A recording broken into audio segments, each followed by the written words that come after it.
থাইরয়েডের সমস্যা থেকে মহিলাদের কী প্রবলেম হতে পারে? ইউজুয়ালি দেখা যায় যে মহিলারা বেশিরভাগ আক্রান্ত হন পুরুষদের থেকে এবং থাইরয়েড থেকে মহিলাদের নানা রকম সমস্যা হতে পারে। যেমন থাইরয়েডের আমাদের কাছে যে পেশেন্টরা আমাদের আউটডোরে আসেন, বেশিরভাগ পেশেন্ট দেখা যায় থাইরয়েডের সমস্যা থাকলে অনিয়মিত ঋতুস্রাব হতে পারে অথবা অত্যধিক ঋতুস্রাব হতে পারে, যাকে আমরা মেনোরেজিয়া বলি, অথবা প্রেগনেন্সি আসতে অসুবিধা হতে পারে, ইনফার্টিলিটির সমস্যা হতে পারে। এই থাইরয়েডের সমস্যাকে আমরা দুটো ভাগে ভাগ করতে পারি।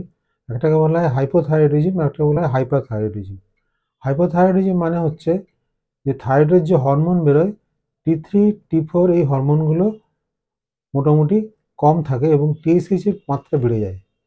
এবং হাইপারথাইরয়েডিজম যেটা হয় তাই দেখা যায় T3, T4 এর মাত্রা বেড়ে যায়, আবার TSH কমে যায়। এই যে T3, T4 এবং TSH থাইরয়েড হরমোন থেকে তিনটে টাইপের হরমোন বেরোয়। থাইরয়েড গ্ল্যান্ডটা কি? থাইরয়েড গ্ল্যান্ডটা আমাদের নাকের গলার কাছে একটা গ্ল্যান্ড থাকে, যেটা প্রজাপতির মধ্যে দেখতে, মাঝখানে একটা সরু, দুদিকে চওড়া। হ্যাঁ, এই গ্ল্যান্ড থেকে হরমোনগুলো বেরোয়। হরমোনগুলো কী কী হচ্ছে? একটা T3, একটা T4, একটা হচ্ছে ক্যালসিটোনিন। আর একটা হরমোন বেরোয় TSH, যেটা হচ্ছে অ্যান্টেরিয়র পিটুইটারি গ্ল্যান্ড, সেটা আমাদের মাথার থেকে পিটুইটারি গ্ল্যান্ড থাকে, এখান থেকে বেরোয়। এই TSHটা T3, T4কে কন্ট্রোল করে। যদি হাইপোথাইরয়েড থাকে সেক্ষেত্রে দেখা যায় যে TSHটা বেড়ে যায়, T3, T4 কমে যায়। আবার হাইপারথাইরয়েড থাকলে উল্টোটা হয়। এবারে আমাদের কাছে যখন পেশেন্টরা আসে তখন কী সমস্যা নিয়ে আসতে পারে যদি হাইপোথাইরয়েডিজম থাকে মহিলাদের? ইউজুয়ালি দেখা যায় যাদের হাইপোথাইরয়েড থাকে তাদের খুব মোটা হয়ে যায় তারা, অথবা কনস্টিপেশন হতে পারে, অথবা খুব উইক লাগে, সবসময় ঘুমোচ্ছে, ঠিক আছে? অথবা কোনো মাসিকের কোনো গণ্ডগোল হয়।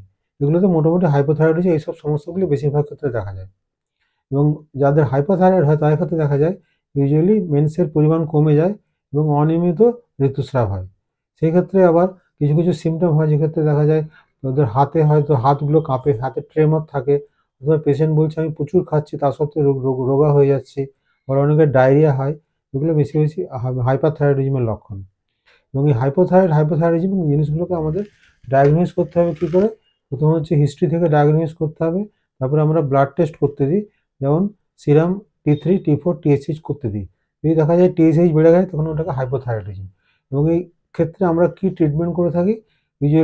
আমরা থাইরয়েডের রিপ্লেসমেন্ট দিই, আয়োডোথাইরোনিন আমরা দিই। থাইরোইড দিলে কী হয়? থাইরয়েডটা হরমোনটা কারেক্ট হয়ে যায় এবং সেক্ষেত্রে আমরা এটা সারা জীবনই পেশেন্টদের খেতে বলি এবং এটা খুবই দরকার। এবং কারণ থাইরয়েড গ্ল্যান্ডের কাজ হচ্ছে আমাদের শরীরে মেটাবলিজম এবং রিপ্রোডাক্টিভ যে ফাংশন, জননেন্দ্রিয়ের যে ফাংশন, এগুলোকে কন্ট্রোল করে। এগুলো যদি কন্ট্রোল না হয় তাহলে কিন্তু আমাদের শরীরে নানা রকম সমস্যার সৃষ্টি হতে পারে। এবং এতে থাইরয়েড হরমোনটা খুবই একটা দরকারি হরমোন আমাদের শরীরের জন্যে, যেটা দিয়ে আমাদের শরীরে নানা কিছু অর্গান এবং নানা কিছু জিনিস আমাদের কন্ট্রোল হয় থাইরয়েড দিয়ে। এবং থাইরয়েড যদি আমাদের কন্ট্রোল না হয় তাহলে এইসব প্রবলেমগুলোর সৃষ্টি হতে পারে। এবং থাইরয়েড ইউজুয়ালি কী কারণে হাইপোথাইরয়েডিজম হয় সেগুলো আমরা একটু আলোচনা করি। বেশিরভাগ ক্ষেত্রে হাইপোথাইরয়েডিজম হয় অটোইমিউন ডিসঅর্ডার থেকে হয়। অটোইমিউন ডিসঅর্ডার মানে আমাদের থাইরয়েডের এগেইনস্টে একটা অ্যান্টিবডি তৈরি হয় আমাদের ব্লাডে। সেই ব্লাডের অ্যান্টিবডিটা গিয়ে থাইরয়েড গ্ল্যান্ডটাকে নষ্ট করে দেয়।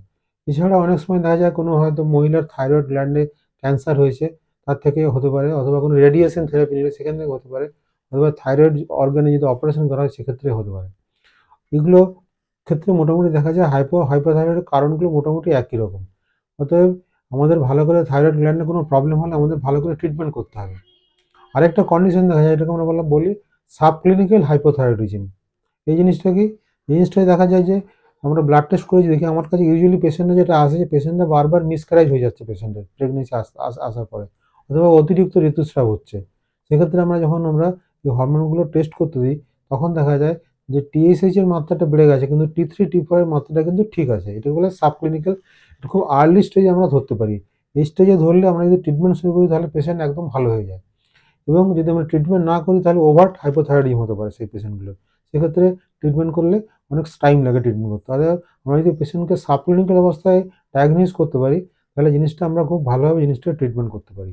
এবং আমরা থাইরয়েড গ্ল্যান্ড হলে আমরা কিছু খাওয়ার ব্যাপারে কিছু অ্যাডভাইস দিয়ে থাকি। যেমন থাইরয়েড গ্ল্যান্ড হাইপোথাইরয়েড হলে আমরা বলি যে গয়ট্রোজেন্স জাতীয় জিনিস, মানে হচ্ছে আ ফুলকপি, বাঁধাকপি, ব্রকোলি জাতীয় জিনিস আমরা কম খাবো, অথবা কোনো প্রিপেয়ার্ড ফুড যেগুলো পাওয়া যায়, বিভিন্ন মলে, সেসব জিনিসগুলো আমরা কম খাবো। ঠিক আছে? ভালো খাবার খাবো, আমরা ভালো ডায়েট কন্ট্রোল করতে হবে, ওজনটা কম রাখতে হবে, রেগুলার এক্সারসাইজ করতে হবে। তাহলে আপনার এই সমস্যাগুলোর কোনো অসুবিধা হবে না। এবং থাইরয়েড নিয়ে খুব একটা চিন্তা করার কোনো কারণ নেই, কারণ থাইরয়েড গ্ল্যান্ডে যদি আমি ভালো করে ট্রিটমেন্ট করি বা ভালো থাইরয়েড রিপ্লেসমেন্ট বাইরের থেকে দিই, তাহলে জিনিসটা ভালো হয়ে যায়। এবং আমি প্রত্যেককে অ্যাডভাইস করবো যে থাইরয়েডের যদি প্রবলেম হয়, অনেকে থাইরয়েডের ওষুধ খাচ্ছেন না ভালোভাবে, সেক্ষেত্রে কিন্তু পেশেন্টদের মেন্টাল রিটার্ডেশন, মানে চিন্তা করার শক্তিগুলো কমে যায়, সবসময় ঘুম পাচ্ছে বলবে, হ্যাঁ? আমার কোনো কিছুই ভাল লাগছে না, এরকম একটা ব্যাপার হয়। কিন্তু জিনিসগুলো যদি থাইরয়েড গ্ল্যান্ড প্রপারলি রিপ্লেস করি, তাহলে এই জিনিসগুলো সবই কারেক্ট হয়ে যায়। অতএব আপনাদের যদি এরকম টাইপের কোনো সমস্যা থাকে, যদি আপনি সবসময় দেখা যাচ্ছেন উইক ফিল করছেন, অথবা আপনি খুব মোটা হয়ে যাচ্ছেন, হ্যাঁ?